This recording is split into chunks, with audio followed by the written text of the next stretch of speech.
Hello, everyone, and welcome to the 17th Annual Town History Series. I'm Jill Pickett-Roy, Archivist and Special Collections Librarian for the Saginaw History and Genealogy Room at Patent Free Library. This is the fourth of 5 presentations in the Town History Series, presented on Zoom and Bath Community Television. The Town History Series is hosted jointly by Patent Free Library and Bath Historical Society. Many thanks to our financial sponsor for this event, White Mountain Wealth Management of Raymond James, as well as our presenters and their local historical societies. The 17th Annual Town History Series is dedicated to the memory of Russell Malone and Dr. Charles Burton.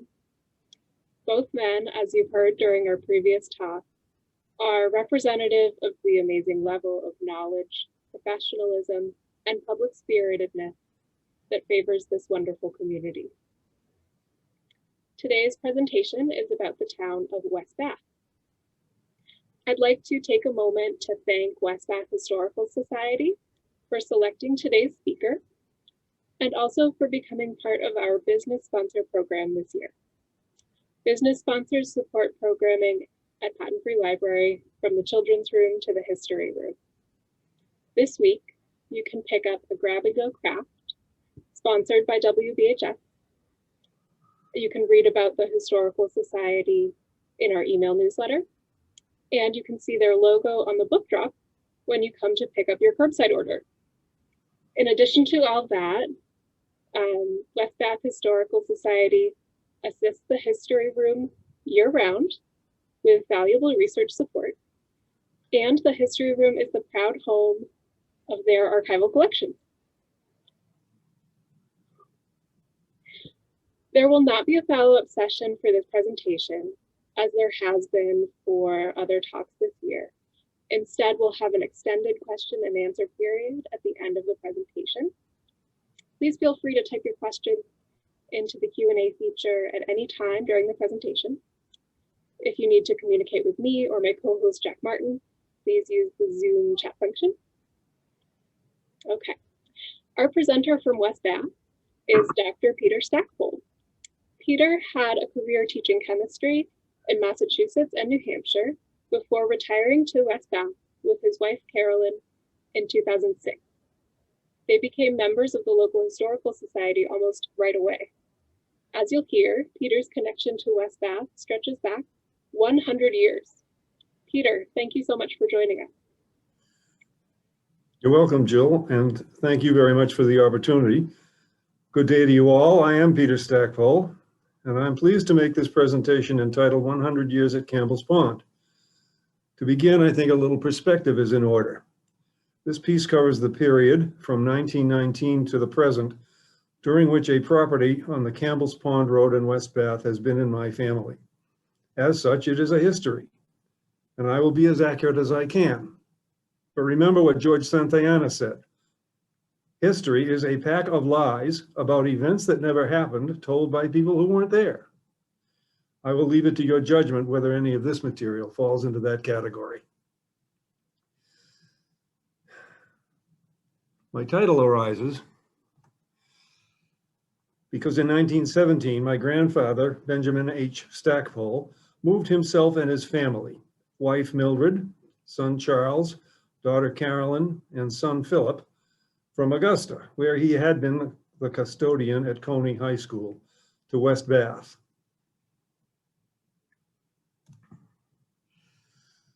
From 1917 to July of 1919, the family rented what they called the Varney Place on Berry's Mills Road. It's still there. That's it. When they moved to Berry's Mills Road, the two older children, Charles, 15, and Carolyn, 13, likely attended Bath schools. But the youngest, Philip, 11, attended the Littlefield School, just half a mile to the north. In 1919, they bought the property on Campbell's Pond Road from the Holbrook family, starting the 100 years, and it has been in the family ever since.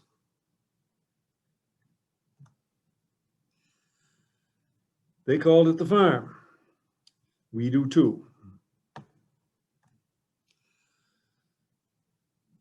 The house they moved into was possibly built around Revolutionary times. It is a post and beam construction and featured a tall central fireplace that was used for cooking and heat.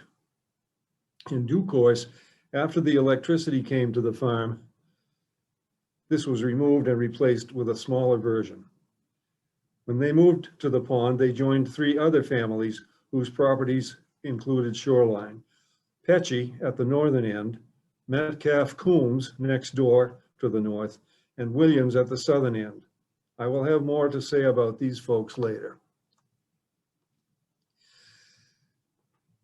Benny, as he was known, relocated to the area to take a job at the Hyde Windlass Company in Bath as wheelwright and pattern maker. As pattern maker, he made the wooden casting patterns for the foundrymen to press into the sand when they had cast a bronze, brass, or iron fitting for their machinery. As wheelwright, he made the ship's wheels to go with the Hyde Company's ship's steering mechanisms. At least one of these wheels that were made by Benny is, I believe, still extant.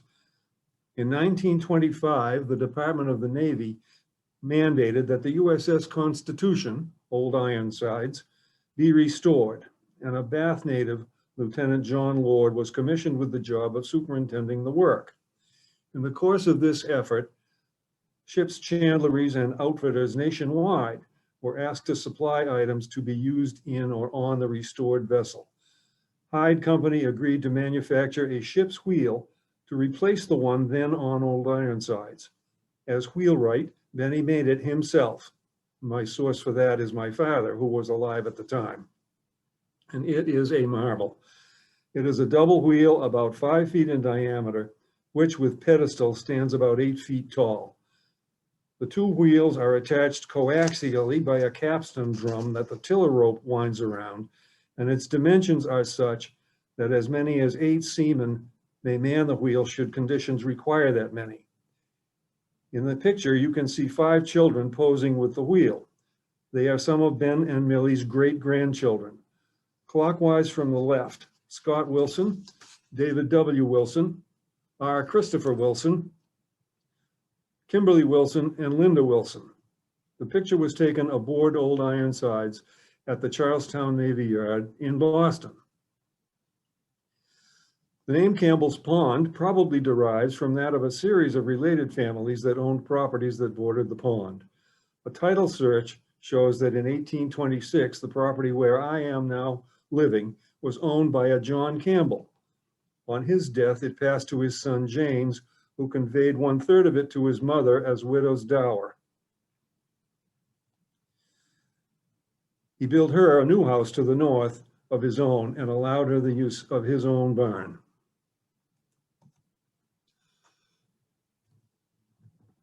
Sorry, there we are. From 1919 to 1931, Ben and Millie lived at Campbell's Pond as their children grew up and moved on.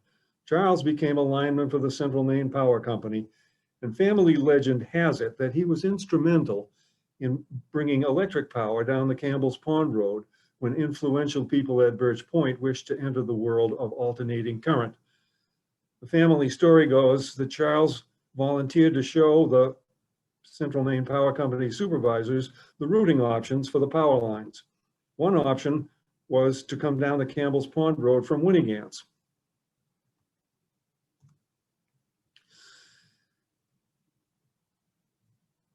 Passing the farm on the way to the Birch Point Road. And the other was to come across the Stony Brook Road from Phippsburg's Main Road, then north on Meadowbrook and Campbell's Pond Roads to the Birch Point Road. This route would miss the farm by about 200 yards. For those who aren't familiar with the Stony Brook Road, there are some extensive wetlands along it. This slide shows the intersection of Stony Brook Road and Phippsburg's Main Road. To the immediate right, not shown, is a very well-known brick Federalist house structure, which if you've been down that road, you no doubt have seen. And the next few slides illustrate the wetlands problem that I mentioned, and I'll just go through them briefly. This one, although it's a winter picture, shows both margins of the Stony Brook Road wet enough to support cattails. More wetlands. More wetlands. This is the road, this is the Campbell's Pond Road in front of the farmhouse where I live, with the pond on the right. And it illustrates one of the problems with the Campbell's Pond route, the Campbell's Pond Road route. The road is so windy that every single pole had to be guyed.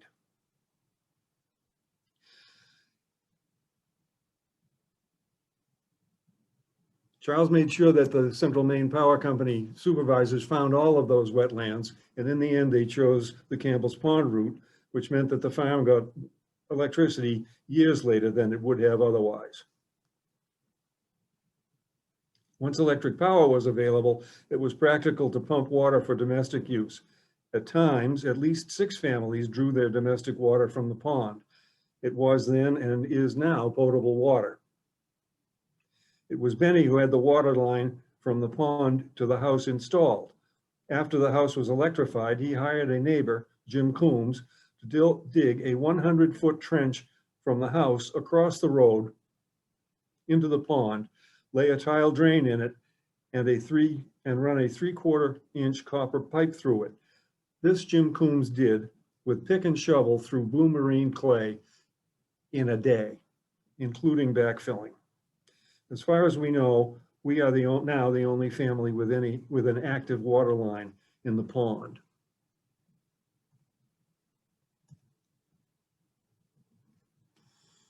Well,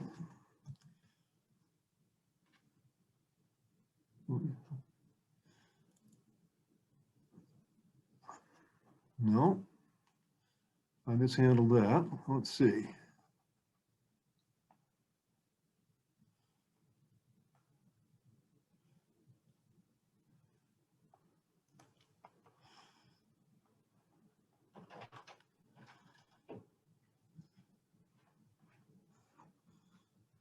That's the next slide I want to show, but I don't know. Okay. Let's see. I hit a key I shouldn't have hit, I guess. That's all right. Here we go. Thank you very much, Jill. You're welcome. In 1925, Philip, the youngest child, graduated from Morse High School with honors. His sister, Carolyn, had done so in 1922 and was about to enter her senior year at Bates College. Her college expenses were paid by a grant from the Davenport Foundation of Bath, and Philip had to sit out a year before benefiting from the same program. He too went to Bates, graduating in the class of 1930. His mother, a fervent teetotaler, wouldn't let him go to Bowdoin because she had heard they drank at Bowdoin. Carolyn could not have attended Bowdoin in any case because it was all male at that time. Campbell's Pond currently comprises an area of about 10.5 acres. The depression that holds it is glacial in origin. At its deepest, it does not exceed 30 feet. It is fed by rainwater, springs, and a brook which flows into the pond at its southern extremity.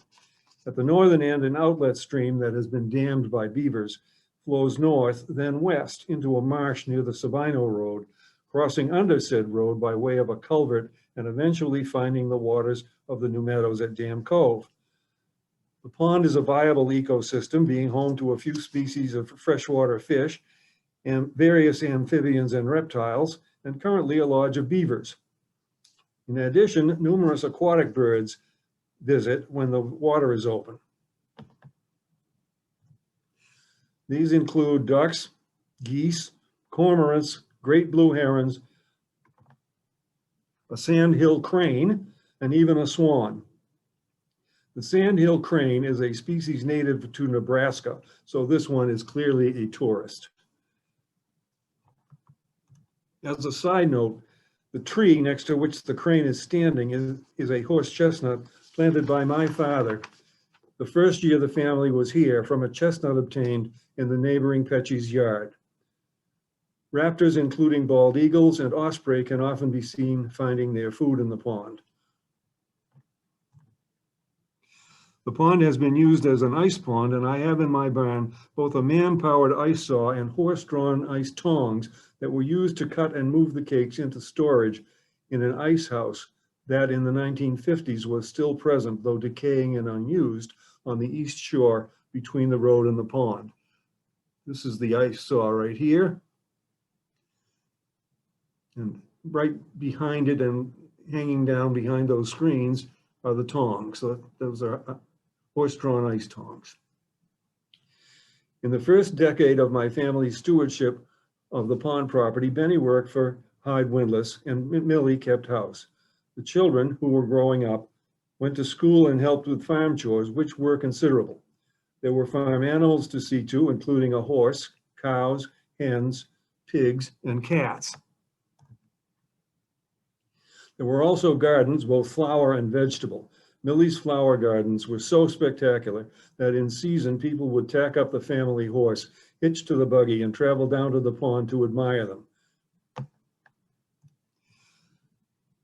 Descendants of the roses, phlox, and peonies from those days still bloom on the south lawn, along with crocus, snowdrops, and Chionodoxa, glory of the snow, which makes a blue carpet in the early spring. The child in the picture is Sadie Kilberry, one of Ben and Millie's great-great-granddaughters. The roses behind her are descended from the ones Millie planted and tended there. The rhubarb, planted on the edge of the hen yard, still grows each year taller than I am and makes a great pie. The year 1931 brought full-time residents at the farm to a temporary halt, as in that year Benny died at age 56, and Millie relocated to Bath for the cold weather months. She had been and remained a staunch and faithful member of the Corliss Street Baptist Church, and I am sure that community facilitated her transition. She returned to the farm each summer to open the house and tend her flowers. She lived to see 3 of her grandchildren, Carolyn Stackpole, born to Charles and his wife Florence in 1933, and David and Philip Wilson, born to Ben and Millie's daughter, Carolyn Stackpole Wilson, and husband Blair in 1935 and 38, respectively.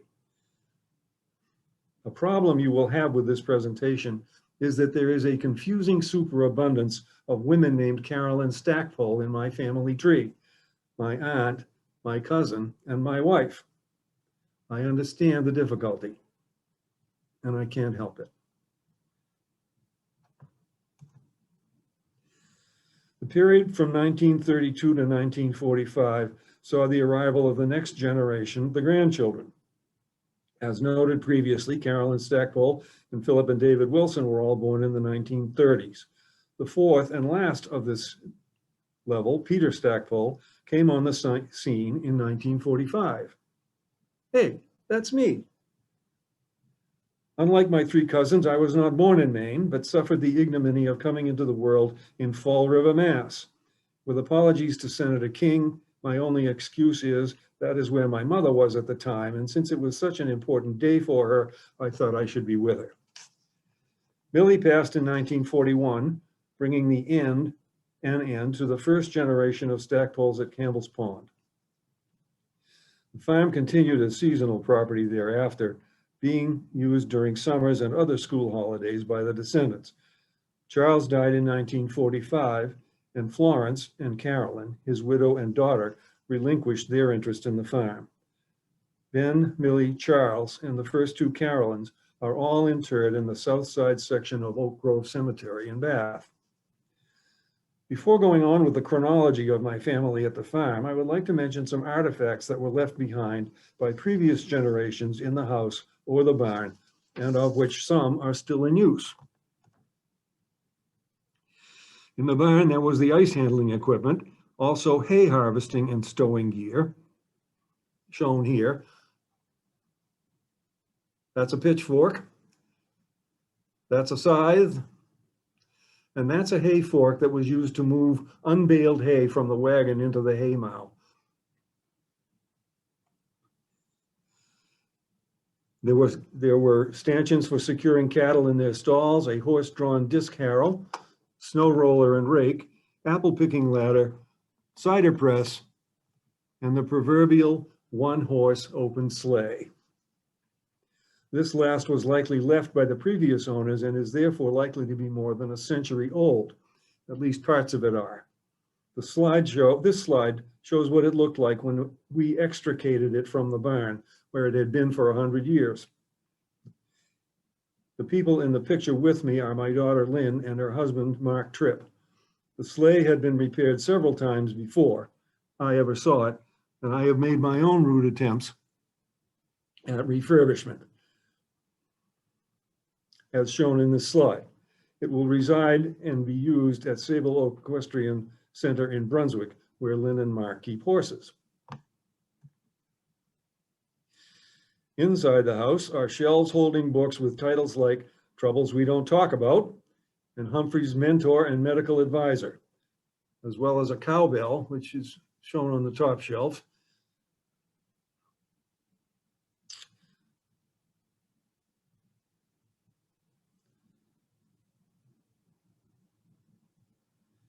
And a couple of carriage lanterns right next to it. Sorry for the delay. A small collection of Benny's hand tools survives, and they are used. The sliding bevel in the center of the picture has the initials BHS stamped into the wooden body. There is a copper laundry boiler that we use for clams when we have a lot of them, and wooden tongs. There is Benny's old Morris chair, which hasn't been moved from that spot in my lifetime, except to clean under it. As noted, Benny was a skilled woodworker. And we have an oaken box for firewood he made using no metal fasteners at all. In addition, there is a homemade by Benny, probably, cabbage shredder and tamper that I use when making sauerkraut. There was also a piano bench made by Benny for Millie's birthday when my father came home from school without having gotten the present his father had asked him to get. He forgot. In the kitchen, we have Millie's rolling pins. They are durable, and a couple of crockery mixing bowls that are lucky to be alive. Down cellar, there are 3 wooden tool chests Benny made and left full of old chisels, gouges, files, and other miscellanea that we haven't thrown out yet. But I digress. During the period from 45 to 55, the remaining Stackpole siblings, Philip and Carolyn, who was a Wilson now, with their families, shared the farm during summer times and returned to their other lives as teachers in September. As the Wilson boys grew older, they began to outgrow the farm as a summer haven, and as their college years approached, they needed to work in the summer, as did their parents. So for a few years, our family saw them only at the farm on days off. Yet withal, some of those days off had serendipitous consequences. Living at the pond in the summer, we learned to swim and swam a lot. And in those days, the rule was, if you can swim across the pond, you can go out in the boat without a life jacket. Across the pond meant a distance of about a furlong, 220 yards. I had learned to swim first at age 4 and passed the distance test at 6, thus beginning an aquatic experience that turned into the only athletic activity in which I ever showed much distinction, though I tried my hand at about everything. One summer day in 1958, when I was about 12, David and Philip Wilson, on a day off from their jobs at Madomic Camp in Washington, Maine, brought with them a friend and fellow counselor, Carlos Benavides. Now, Carlos was one of the swim counselors, and not coincidentally, was All-America in Michigan, at Michigan in the butterfly. He gave me a few lessons that summer, and I guess they took, because I eventually gained enough skill to swim butterfly for Bowdoin College from 1963 to 1967. I will add here that some of my other experiences at Bowdoin during those times may have tended to confirm some of my grandmother's worst fears. We used the pond for other diversions as well, boating and fishing included.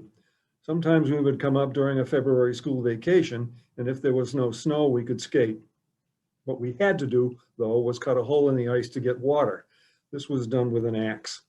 Commonly, the ice was 18 to 20 inches thick. These trips were an adventure, but not pure fun, because the house was cold and did not have central heat. A wood fire in the fireplace and an oil-fired stove in the kitchen were all the heat we had. It was men and boys only. The women folks stayed home for some reason. It was a blessing when in the summer of 1950, a septic system was installed and with it, indoor plumbing. In that same year, the back shed was a connected structure previously used as a creamery and woodshed was converted into bedrooms for Philip and David, and I got my own room upstairs.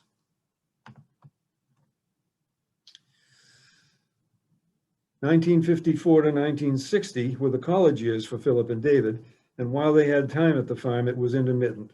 Then in the summer of 1959, my mother and father joined the Wilson family in summer jobs at Madonna Camp, and I went there as a 13-year-old camper. That arrangement continued for my family at least, with me transitioning into swim counselor in '63 and exiting in '66.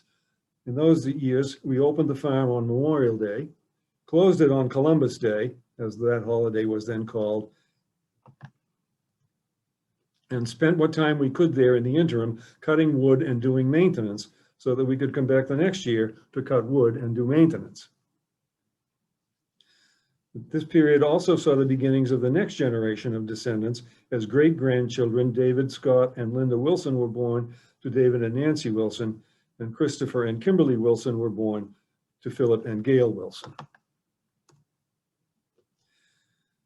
David and Philip Wilson and Peter Stackpole and their wives were all now gainfully employed as school teachers, and the elders were retired or looking forward to it.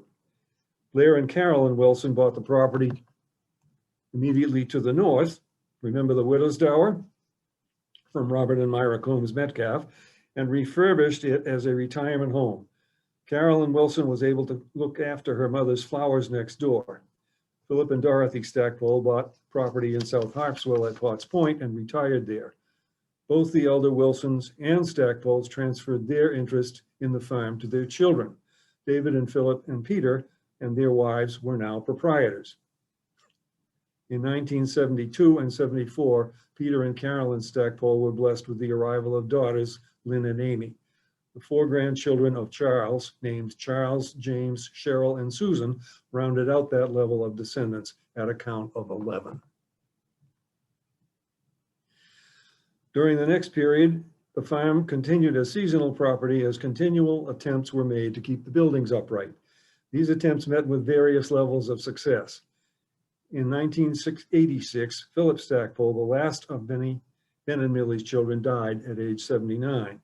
Over the years since Millie's passing, there had been cordial but unsuccessful attempts to divide the farm property between the families that shared it. In 1996, the survivors, Philip Wilson had passed in 1990, had another go, and this one worked. A figurative line was drawn down the middle of the pond, and land to the west, about 30 acres, went to the Wilsons, and land to the east, about 5 acres with the house and barn, went to Peter and Carolyn Stackpole. In 1999, Peter and Carolyn Stackpole took another shot at preservation by engaging Jewett Builders of Pittston to move the old back shed, jack up the remaining structure, and replace the old rubble stone foundation with a concrete one. In the process, additional foundation was provided to accommodate an addition that would approximately double the building's footprint. This work was accomplished in the fall of '99. In the summer of 2000, Peter completed demolition of all of the old structure that had not been part of the original Revolutionary Times building and began to build his addition.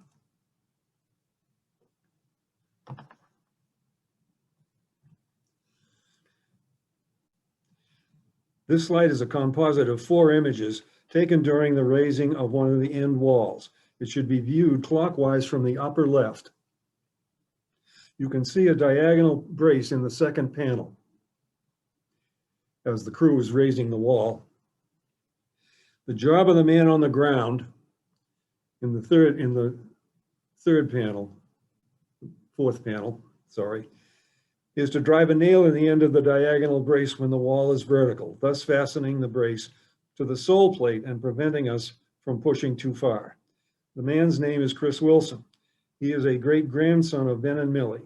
His sister Kim is the member of the raising crew nearest the camera. By June of 2006, the addition was habitable, if not completely finished. At this time, Peter and Carolyn retired from teaching and moved to Maine. The farm was once again to be occupied full-time, and Peter realized a lifelong dream of becoming a Maine resident. Much time and effort had been expended on finishing touches, and they continue. Undoubtedly, they will never end. A new water line to replace the one Jim Coombs installed was put in under the road. But in June of 2019, we deemed it fitting to commemorate the centenary of Stackpole's at the Pond with a lawn party. We invited all the living descendants of Ben and Millie for whom we could get contact information, about 40 people, with their significant others, families, persons to be named in case of emergency, and so forth. And most of them, about 70, turned up. As it seemed neat and right to honor that occasion with a celebration, it seems appropriate at this time to let its memory bring this reminiscence to a close. It has been my honor and pleasure to bring it to you, and I thank you for your time and patience.